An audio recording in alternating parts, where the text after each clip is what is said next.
نبوي سيرت يا من يحب المصطفى محمدا ومن مشى على هداه واقتدى أهديك د نبوي اخلاق زده کړه پرې عمل او تر نورې رسول د هر مؤمن مسؤلیت دی.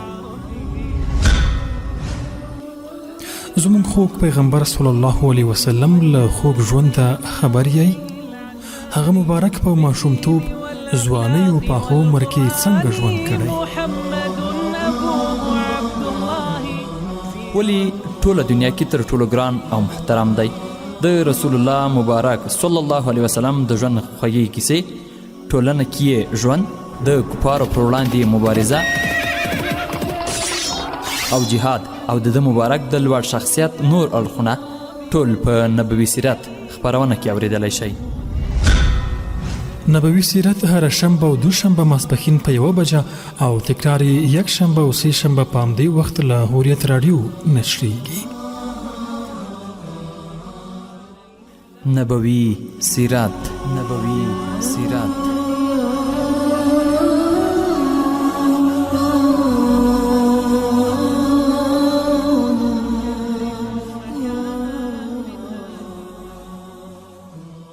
وتستمر سلسلة في السيرة المؤصلة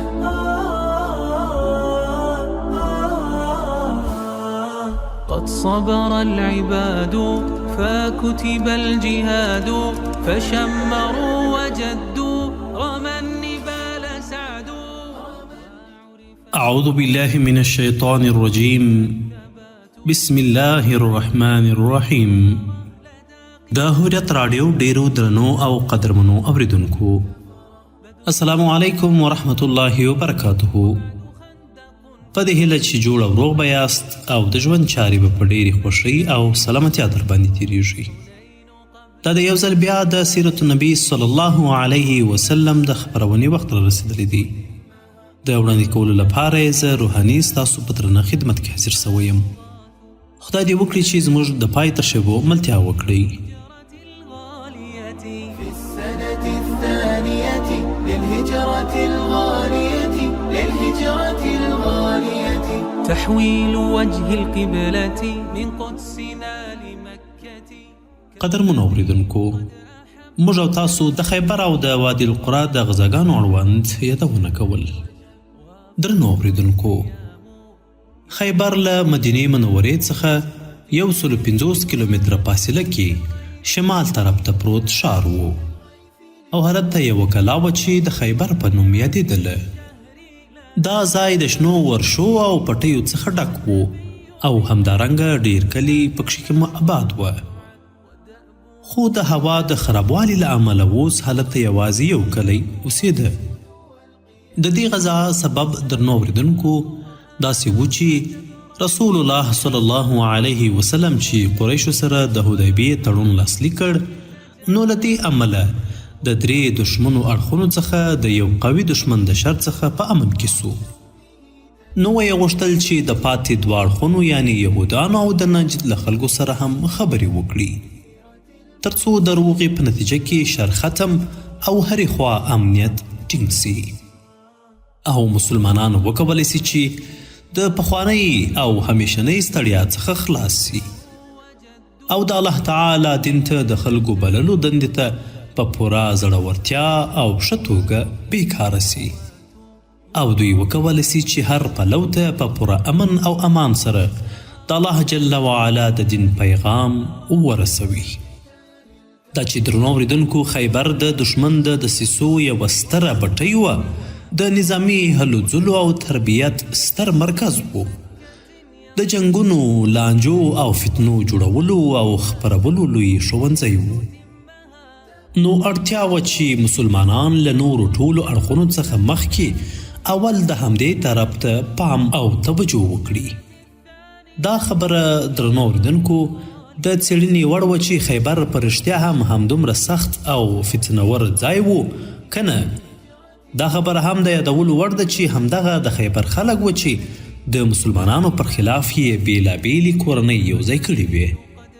همدوی و چې بنو قریظه یې تړون ماتولو او مسلمانانو سره خیانت کولو ته اړ کړل. همدوی و چې د اسلامي ټولنې په منځ کې منافقینو سره د شر، فساد او فتنو اړیکې ټینګولې.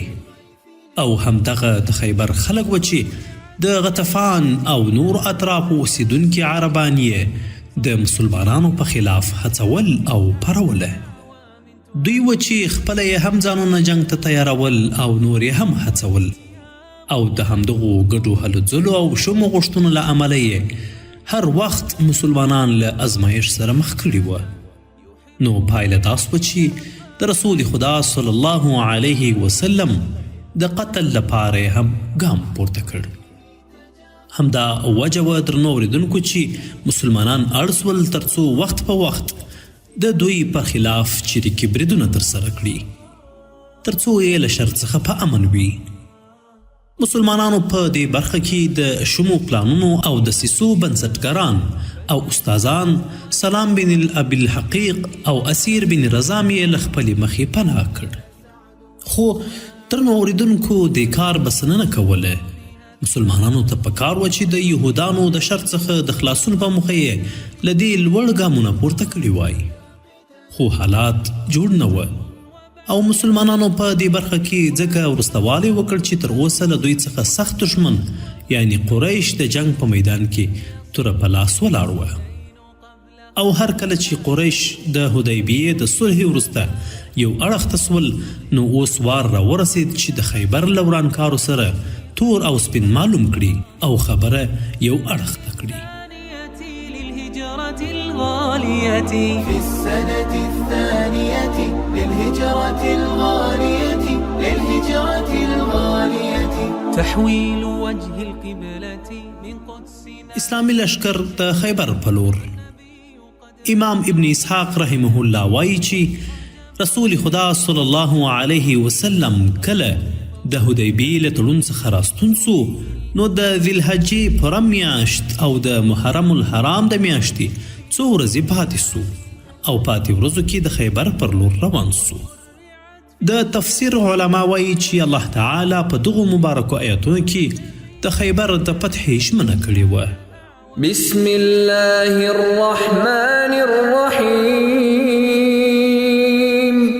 وعدكم الله مغانم كثيرة تأخذونها فعجل لكم هذه وكف أيدي الناس عنكم ولتكون آية للمؤمنين ويهديكم صراطا مستقيما. ژباړه: الله جل وعلا له تاسو سره د ډیرو غنیمتونو یعنی د خیبر د فتح او غنیمتونو د لاسته راوړلو وعده کړې چې ترلاسه به یې کړئ او په پرلپسې فتح به ترلاسه کړئ. نو تاسو ته یې دا د حدیبیې فتح د اوس لپاره ژر درکړه او ستاسو په خلاف یې د خلکو راپورته کېدونکي لاسونه لنډ او بند کړل. بدر وبعدها أحد وبعد خندق فعد وخيبر وفتح لمكة يصح حنين. په دې غزا کې د اسلامي لشکر شمیر دا چې درنو اورېدونکو منافقینو او د سست ایمان خوندانو په حدیبیه کې د رسول خدا صلی الله علیه وسلم ملتیا نه وکړې، نو دې غزا په اړه الله تعالی رسول الله صلی الله علیه وسلم ته امر وکړ. بسم الله الرحمن الرحيم سيقول المخلفون إذا انطلقتم إلى مغانم لتأخذوها ذرونا نتبعكم يريدون أن يبدلوا كلام الله قل لن تتبعونا كذلكم قال الله من قبل فسيقولون بل تحسدوننا بل كانوا لا يفقهون إلا قليلا.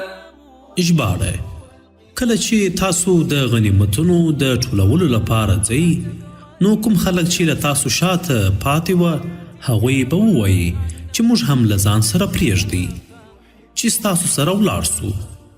دوی غواړي چې د الله تعالی حکم بدل کړي. ته ورته ووایې چې تاسو هیڅ کله له موږ سره نسئ تلای. همدغه شان خبره الله تعالی له مخکې څخه کړې ده. نو ژر دی چې دوی به ووایي چې خبره داسې نه ده بلکې تاسو موږ سره حسد کوئ. الله فرمایي د دوی خبره سمه نه ده بلکې دوی نه پوهیږي مګر ډېر لږ. غزوات يرى بها الثبات 7 هي المشتهرة لدى قتال الكفرة بدر وبعدها أحد. درنو اوریدونکو، نبی کریم صلی الله علیه وسلم چې کله هم د خیبر پلو ته د تلو اراده وکړه نو د دې مبارک آیت په رڼا کې اعلان وکړ چې یوازې هغه کسان له موږ سره تلای سي څوک چې جهاد سره مینه لري. د همدې اعلان له امله له رسول خدا صلی الله علیه وسلم سره یوازې هغه 1400 کسان ووتل چې د ونې لاندې ورسره بیعت کړی و. د مدینې چارې سمع ته وسپارلې او امام اسحاق رحمه الله وایي چې د مدینې چارې نمیله بن عبدالله اللیثي ته وسپارلې. خو محققین علما وایي چې هغه اوله خبره صحیح ده. د همدې غزا په اوږدو کې درنو اوریدونکو ابو هریره رضی الله عنه مدینې منورې ته په داسې حال کې راغی چې مسلمان و. دې وخت کې د مدینې چار سنبالی د سهار پر لمانځه ولاړ و.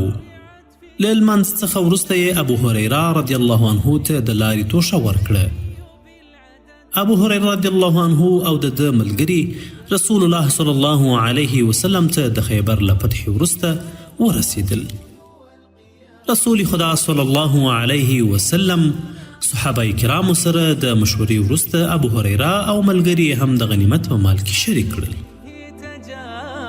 يحب الاعتكاف عن نومه تجافى عن نومه تجافى في السيرة المؤصلة.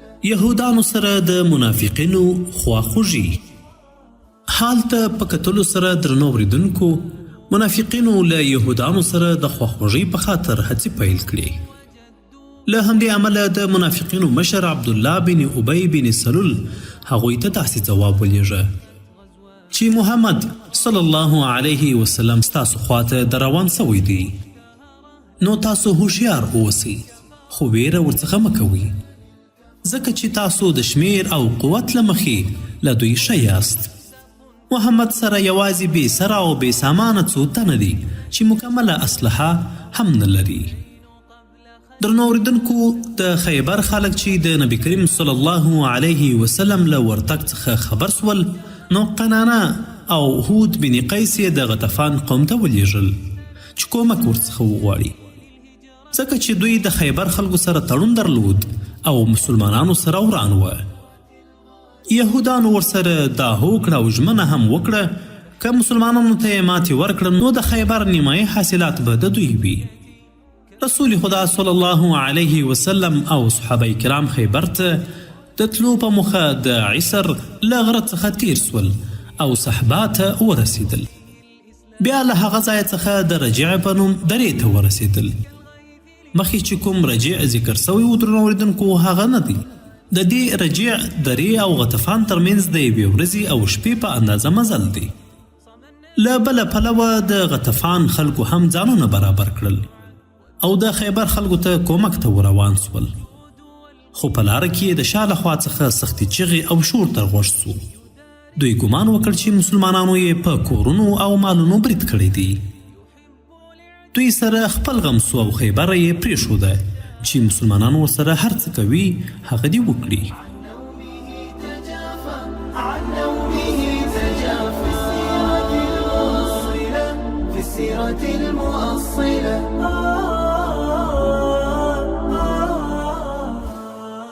قد صبر العباد. له دې وروسته یې درنو اوریدونکو مسلمانانو 2 لارپېژندونکي راوغوښتل چې لښکر ته د لارې ښودلو دنده یې په غاړه وه.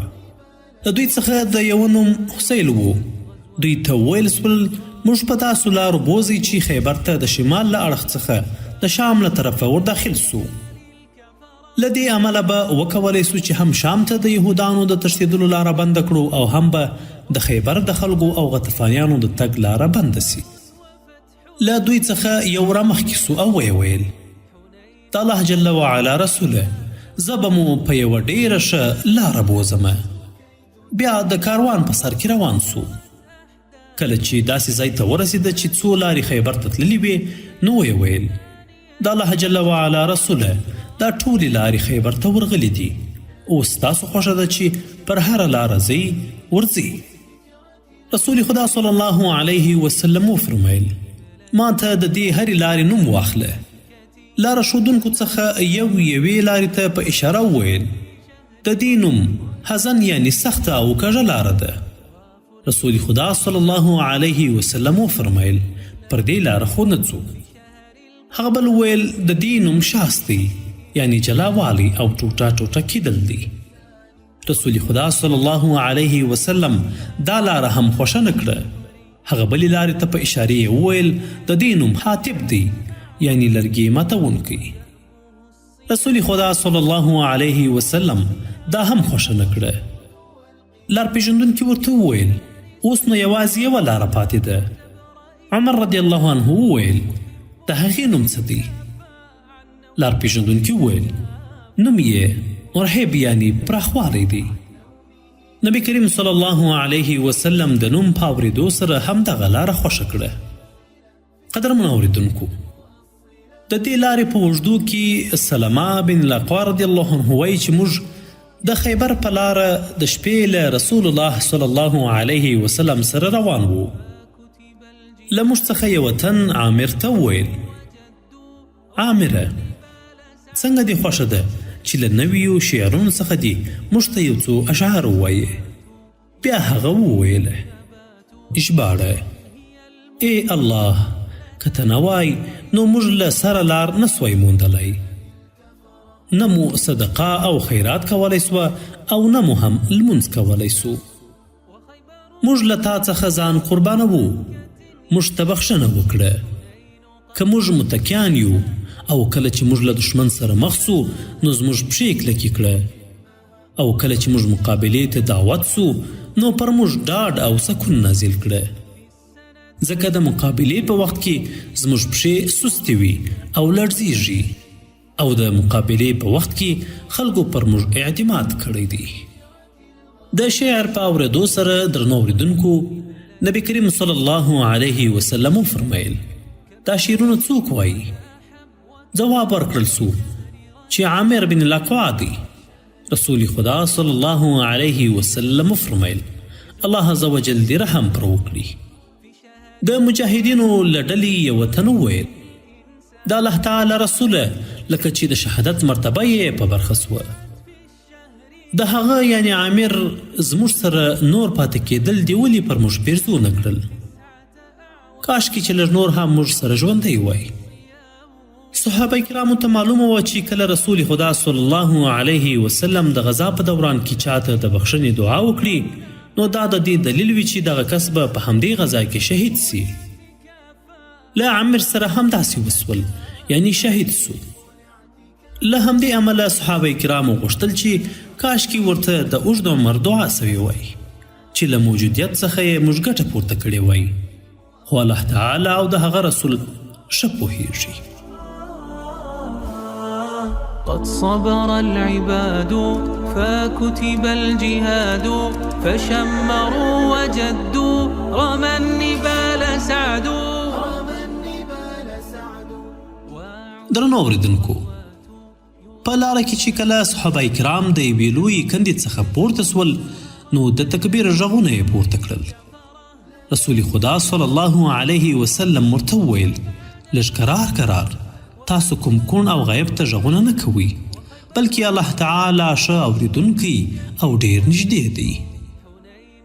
بخاري 2 جلد 605 صفحه.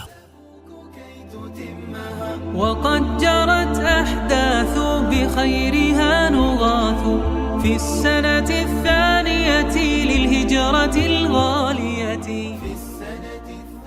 درنو اوریدونکو، کله چې خیبر ته نږدې صحبا نومي ځای ته ورسېدل نو دلته یې د مازدیګر لمونځ وکړ. بیا یې د خوراک لپاره څه وغوښتل نو یوازې ستوان ورته راوړل سوه.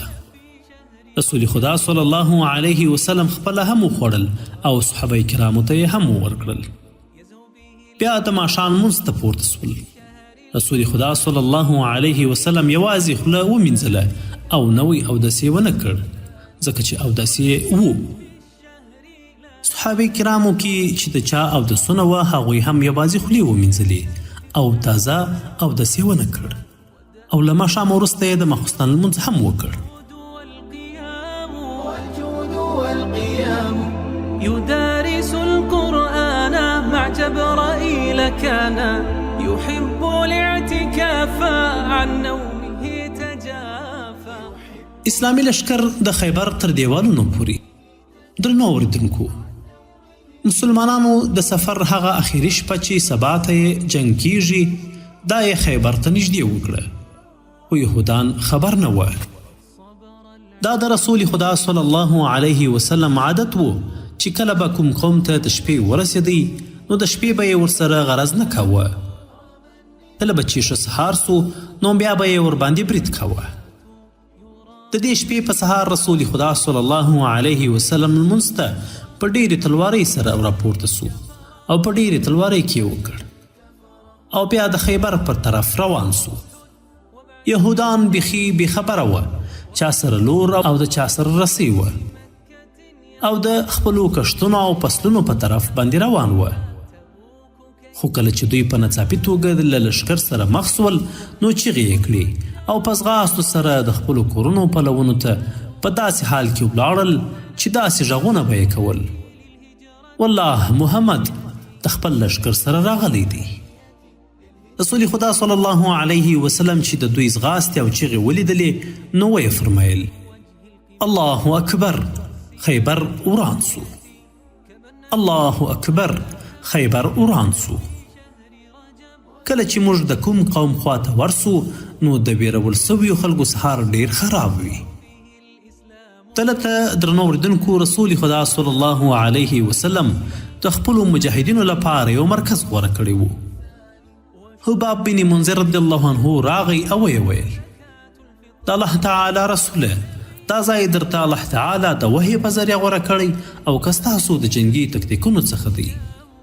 نبی کریم صلی الله علیه وسلم وفرمایل: نه، وحی نه دی، زما شخصي نظر دی. حباب وویل: د الله تعالی رسوله، دا ځای د نطات کلي ته ډیر نږدې دی او نطاح هغه کلی دی چې د خیبر له جنګیالیو ډک دی. هغوی به په اسانۍ سره زموږ له ټولو رازونو خبریږي او موږ به له هغوی څخه بېخبره یو. د هغوی غشي تر موږ رارسیږي او زموږ به نه ورسیږي. بله دا چې دلته په پاتې کېدو سره به موږ د هغوی د شپنیو عملیاتو او چریکي بریدونو هم خوندي نه یو، بلکې وخت په وخت به ورسره مخ کیږو.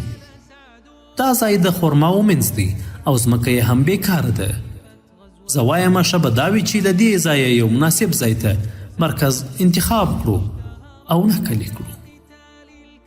نبی کریم صلی الله علیه وسلم وفرمیل: خبره دې بیخي سمه ده. بیا یې د بل مرکز غوره کولو لپاره له دې ځایه لښکر بار کړ. وفتح لمكة يصح حنين قبل ختمها تبوك كي تتمها. درنو او قدرمنو اوریدونکو، نور به هم واورو خو انشاءالله الرحمن په نورو خپرونو کې، ځکه نننۍ خپرونه او وخت یې هم دومره و. هیله ده چې تاسو زموږ پاتې خپرونې راسره واورئ او موږ ته پر همدې ځای اجازه راکړئ.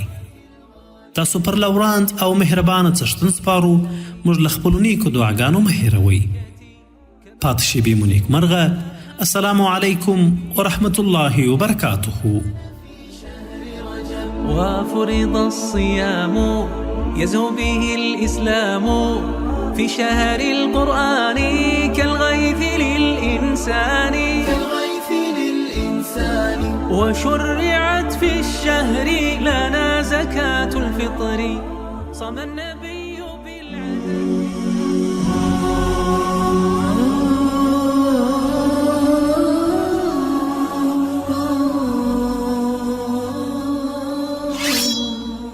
نبوي سيرت يا من يحب المصطفى محمدا ومن مشى على هداه واقتدى أهديك د نبوي اخلاق زده کړه پرې عمل او تر نورې رسول د هر مؤمن مسؤلیت دی.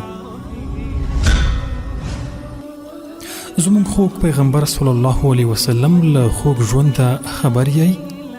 هغه مبارک په ماشومتوب ځوانۍ او پاخه عمر کې څنګه ژوند کړی. ولی ټوله دنیا کې تر ټولو ګران او محترم دی. د رسول الله مبارک صلی الله علیه وسلم د ژوند خوږې کیسې، ټولنه کې ژوند، د کفارو پر وړاندې مبارزه او جهاد او د مبارک د لوړ شخصیت نور اړخونه ټول په نبوي سیرت خپرونه کې اوریدلی شئ. نبوي سیرت هر شنبه او دوشنبه ماسپښین په 1 بجه او تکرار یې یک شنبه او سه شنبه په همدې وخت له هوریت راډیو نشریږي. نبوي سیرت